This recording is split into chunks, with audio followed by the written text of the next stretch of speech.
Susmita's audio multiverse presents Bibhutibhushan বন্দ্যোপাধ্যায়ের আমোদ। রামধন সকালে উঠে ঝিঙের ক্ষেত নেড়ুচ্ছিল। হঠাৎ তার কাছে তার ছেলে ফোনে এসে বললে, বাবা, আজ বড় মজা হবে বাজারে, শুনেছ কিছু? কি রে? ভালো যাত্রা আসবে কলকাতা থেকে, বড় দল। যাবা নাকি দেখতে? যাব না বলিস কি রে? তুই আমি দুজনেই যাবানি। কলকাতার দলের গাওনা কদিন শুনিনি বলতো। পান্তা খেয়ে নিয়ে চলো, সকাল সকাল বেরিয়ে পড়ি, নইলে জায়গা পাওয়া যাবে না। জানো তো কীরকম ভিড় হয়। মহা উৎসাহে রামধন ঝিঙের ক্ষেতের উত্তরের আলের বেড়া বেঁধে বললে, আজ 10-12 দিন হলো বেড়াটা ভেঙেছে, বাবলা কাটার কুল কাটা দিয়ে বাঁধতে হবে। কিন্তু সম্প্রতি সে খুব অপমানিত হয়েছে হৃদয় বিশ্বাসের জমির বাবলা কাটা কাটতে গিয়ে। হৃদয় বিশ্বাসের জামাই মাখন ওকে বলেছিল, বলি এবার কিন্তু ফৌজদারি হবে, মনে রেখো। মোর বাবলা গাছ রেখেছি তোমার বেড়ায় কাঁটা দিবার জন্য নয়, মনে রাখবা। সে বলেছিল, দুটো ডাল নেবানি তোমার গাছ থেকে, নইলে বেড়া দেবানি কি করে? মাখন রেগে বলেছিল, এত বড্ড আবদার দেখি তোমার, ঘাড় ধরে বের করে দেব জমি থেকে, বলে দিচ্ছি। তোমার বাবার জমি তো নয় এটা। বাবা তুলবার দরকার কি জামাইবাবু, না হয় চলে যাচ্ছি। তাই যা। ভালো বলতে হয় শীতিনাথ পুদের ভাই হরিকে। সে পাশের কলাবাগান থেকে নিম্ন সুরে ওকে ডেকে বলি, বড় লোকের জমিতে কেন যাও দাদা? আলের মাথায় আমাদের বড় বাবলা গাছটা থেকে যত ইচ্ছে ডাল কেটে নিয়ে যাও। দেখো দিকি ভাই, কি অপমান সকাল সকাল করলে মুড়ে।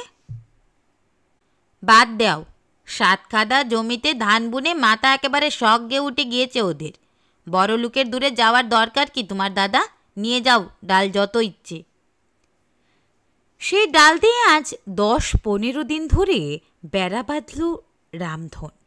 সেও যাতে পোদ, নিতান্ত গরিব, একটা ধানের ছোট্ট আউড়িও নেই বাড়িতে।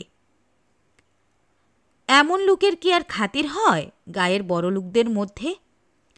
কাছারির নায়েব ঘনশ্যাম সরকারকে অনেক খোসামত করে বাঁধালো জমি দিয়ে গত আশ্বিন মাসে সামান্য কিছু পেয়েছিল, তাই দিয়ে ধান কিনে একদিন চলছে। এইবার ভরসা এই ঝিঙের ক্ষেত।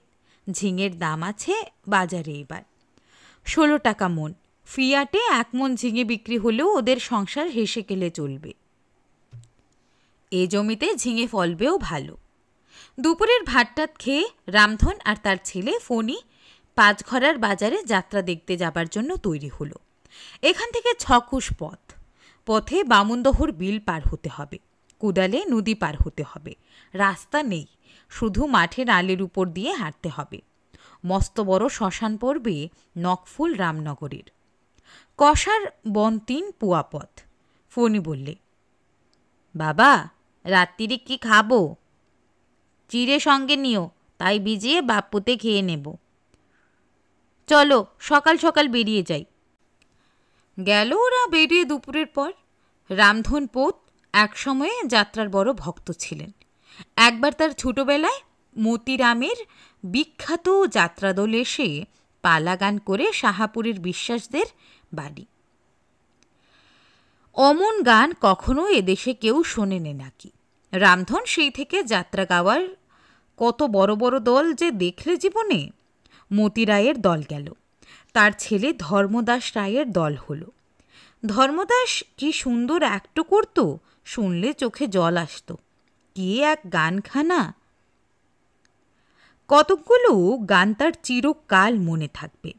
সাঁতরা কোম্পানির দলের পাঁচুলাল বাগদির কথা সে কখনো ভুলবে? অমন জুরির গান, অজামিলের বৈকুণ্ঠ লাভ, পালায় মুমূর্ষু অজামিলের সামনে দাঁড়িয়ে চেয়ে দেখো ওই মহাপ্রস্থান গানখানা। সেই 2 হাত উপরের দিকে তুলে একটা আঙুল দিয়ে বারবার অচেতন অজামিলের দিকে দেখিয়ে দেখিয়ে বারবার মাথা দুলিয়ে।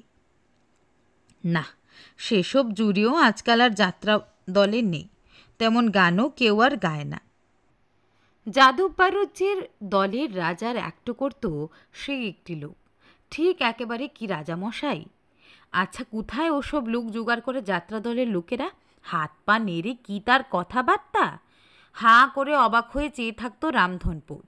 এইরকম না হলে রাজা রাজা এরই বলে। কি তরোয়ালের ঝনঝনানি! মাথায় মুকুটের একটা সাদা পালক উঁচু হয়ে থাকতো, যেন ময়ূরের পেখম। একবার একটা স্বদেশী গান হয়েছিল, ভূষণ দাসের মাতৃপূজা। খুবই ভালো লেগেছিল। আসরের ভদ্রলোকেরা ঘন ঘন হাততালি দিচ্ছিল। রামধনপোত তখন চুপ করে বসেছিল। জিনিসটা তার মাথায় ভালো ঢুকেনি যেন। বাইরে এসে সে একজনকে জিজ্ঞেস করেছিল, সুরেন্দর বলছে, কাকে ওরা? আহা, জানো না, সুরেন বাড়ুজ্যে, মস্ত স্বদেশী। কেন গো বাবু? স্বদেশী করবার জন্য। আবার কেন?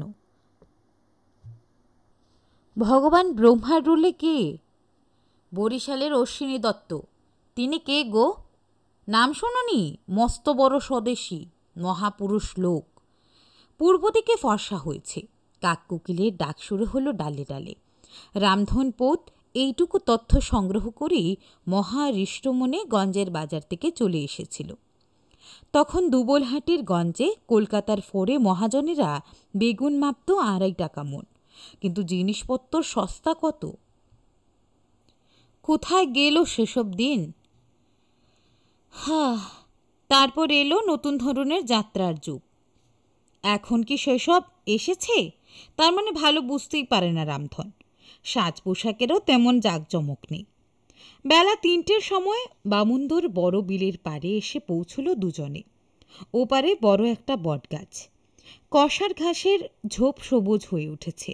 টুপা পানা আর কলমির দাম ডাঙার কাছে। বেশি জলের পদ্মফুলের খেলা। ঘন বর্ষা এবছর, তারও পরে ধারাশ্রাবণ, দিনরাত বৃষ্টির কামাই নেই। ওরা শক্ত হাতে ডোঙা চালিয়ে বিলের মাঝখানের কষার দ্বীপে এবং তারপর সেখান থেকে সবুজ উলু ঘাস ভরা ওপারে চলে গিয়ে একটা হিজল গাছের গায়ে ডোঙার দড়ি বেঁধে মাঠের পথ বেয়ে হেঁটে চলল আমিনপুরের দিকে। আমিনপুরের হরিহর সর্দার যাতে বুনো রাস্তার ধারে বসে আউশের খেতে চৌকি দিচ্ছে। ওদের দেখে বললে, যাত্রা শুনতে? রামধন বলল, হ্যাঁ। বসো। যাত্রা শুনতে যাবা না? কী করে যাই? একে তো এবার ধানই হবে না দেশে, তার উপরে মেলা মাঠ করে বসেছে এই শ্রাবণ মাসেও। ভাবো দিকে। ওরা আবার রওনা হলো। ক্রোশখানে গিয়ে ছোট্ট নদী কোদলা। ওপারে কাজী সাহেবদের বাড়ি। কাজী সাহেবদের নিজের খেয়া, বিনি পয়সায় পারাপার করে। রামধন ডাক দিতে ওদের লোক নৌকো নিয়ে এসে পার করে দিয়ে গেল। বেলা একেবারে যায়। পশ্চিম দিকে মস্ত কালো মেঘ উঠেছে। ফোনে দেখেই বলল, বাবা, হেরে চুমড়া মেঘ, বৃষ্টি হবে। চলো নখফুলের সামনে, ওখানে বসবো। শ্মশান পেরিয়ে গেলে হতো না সন্ধ্যাবেলা? ভিজে যাবি যে। তা হোক বাবা, শ্মশানে যেতে এতটাও ভালো লাগে না। এগিয়ে যতটা নেওয়া যায়। সর্দারদের ওখানে দেরি করে ফেললে যে। শ্মশানে বড্ড ভয় করে। ভীষণ মেঘ উঠেছে। ঝড়ে এক পাল মিশকালো মেঘ ওদের দিকে উড়ে এসে সারা আকাশ অন্ধকার করে মাঠময় তার কালো ছায়া ফেললে। শো শো শব্দ হচ্ছে। সজল বাতাস বইছে। উলুঘরের মাথা দুলছে। রামধন বললে, দৌড়ো বাবা ফণি, দৌড়ো। কিন্তু ভগবানের ইচ্ছায় বৃষ্টি না হয়ে মেঘ উড়ে শ্মশানের বড় বটগাছটার উঁচু মাথা পেরিয়ে উত্তর পূবকোণের দিকে বেরিয়ে উড়ে গেল। ফণি খুব জোরে জোরে হাঁটতে লাগলো। সন্ধ্যের অন্ধকারের আগে শ্মশানের পেছন ফেলতেই হবে। এগিয়ে পড়ো, কারা বোধহয় মরা পোড়াতে এসেছে। রামধন বললে, কে রে ফণি? ফণি ভয়ে ভয়ে বললে, ওরা কারা? কি জানি কি করছে। রামধন বললে, ক্যাডা গো তোমরা? 4-5টি লোক শ্মশানে কি খুঁজছে যেন। কে একজন বললে, নরাল বাড়ি, পাকিস্তানের লোক। ওখানে কি করছে? হাঁটা দাও ফণি, আমগোর সে পৌঁছাতে দরকার কি? আকাশে নক্ষত্র উঠেছে, বড় বটগাছটায় বাদুর ঝটপট করছে। দূরে শেয়ালের পাল প্রহর ঘোষণা করলে, ঝিকুর ফুলের বদ গন্ধ বেরোচ্ছে বর্ষার জোলো বাতাসে।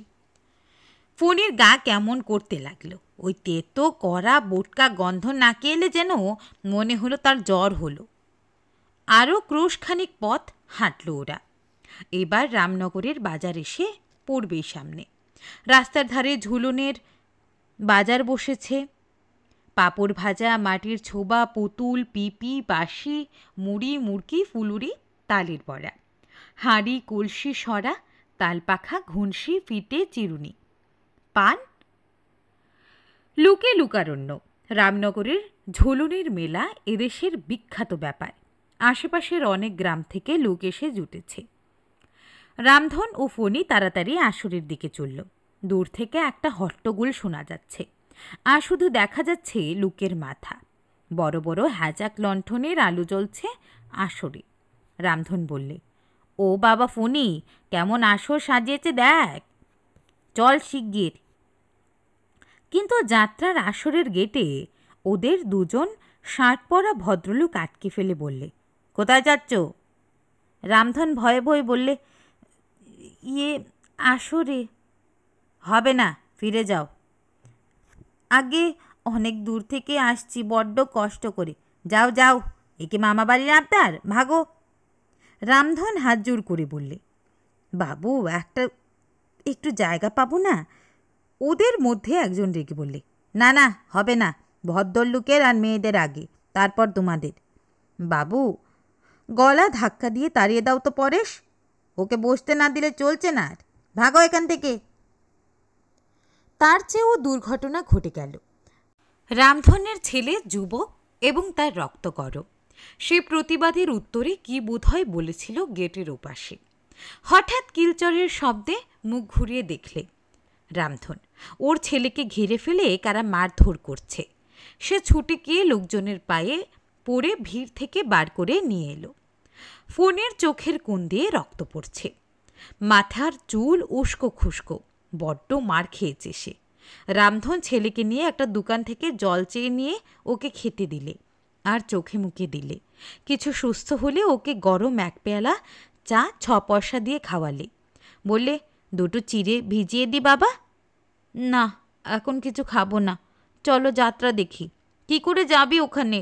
আর যাব না, ঢের হয়েছে, চলো দূর থেকে দেখবানি। আসর থেকে বহুদূরে লোকের ভিড়ের মধ্যে দাঁড়িয়ে ওরা সতৃষ্ণ নয়নে আসরের দিকে চেয়ে দেখতে লাগল। কলকাতার দলের যাত্রা। গান করছিল একটা ছোকরা হাত পা নেড়ে। সাহেব সেজে কে একজন দাঁড়িয়ে খুব চেঁচিয়ে কি বলছিল। রানী দাঁড়িয়েছিলেন সামনে। কিছু শোনা যাচ্ছিল না। মাঝে মাঝে সামনে এসে লোকের দল দাঁড়িয়ে যায়, আর কিছুই নজরে পড়ে না। আবার এক চমক হয়তো দেখা যায়, রানী হয়তো আঁচল দিয়ে ফুপিয়ে ফুপিয়ে কাঁদছেন। সারা রাত ওদের এভাবেই কাটল, স্রেফ দাঁড়িয়ে। ভোরবেলা যাত্রা ভাঙলে রামধন ছেলেকে নিয়ে বাড়ির দিকে রওনা হলো। সমস্ত রাস্তা বলে বলে এলো, কি পরিষ্কার, যাত্রার মতন যাত্রা, দেখলি চোখ জুড়িয়ে যায়। সত্যি না হয় আর কলকাতার দল বলছে কি সাধে।